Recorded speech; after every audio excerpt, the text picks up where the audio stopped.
We had heard from President Trump over the long weekend when it came to the negotiations with India, saying that they had suggested that they could reduce their tariffs down to zero, but he didn't fully open the door that these discussions with India are going to reopen. And keep in mind, we had seen the Trump administration double tariffs to 50% the other week. 25% is that so-called reciprocal tariff rate. Stacked on top of that was that additional 25% over India's imports of Russian energy supplies. Now, at the moment, about 36% of Russian crude makes up India's crude imports, and our analysts at Bloomberg Intelligence say that that number is actually expected to go up in September after we saw a slight dip amid President Trump's rhetoric in August. And at this point, after we saw, for example, Indian Prime Minister Modi meet with Russian President Vladimir Putin over the weekend, we really haven't gotten indications that India is going to let up when it comes to its imports of supplies. Now, we did have White House trade advisor Peter Navarro on Balance of Power last week, and he told us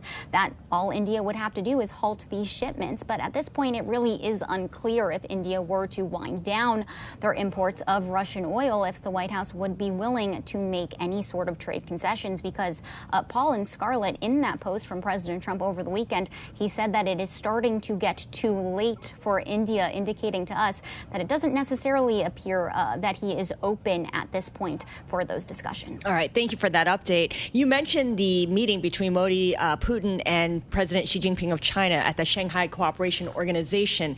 There was a photo that made the rounds of Modi and Xi Jinping holding hands and Putin with his arms around them as well, kind of a BFF picture from the two-day summit. I'm wondering if the White House has had any response to that and the optics that that presents for a White House that is very much looking to, put each country on the spot when it comes to tariffs. Right, exactly. I mean, I think you're really painting the literal and metaphorical picture here, Scarlett, which is that this is not going to be a welcome image from this White House, though we haven't heard them weigh in directly when it comes to this specific meeting. Now, White House officials would likely point to the fact, for example, I think Treasury Secretary Scott Bessent did kind of mention it in an interview over the weekend, that this was a long-planned meeting, the security summit, so they were expecting these leaders to all be in the same room. But when you look at some of the tangible deliverables that we saw out of this meeting, including China and India agreeing to resume direct flights after about 5 years of those being halted, this sort of cooperation isn't going to be something that this White House wants to see, as they're trying to really build up the pressure here.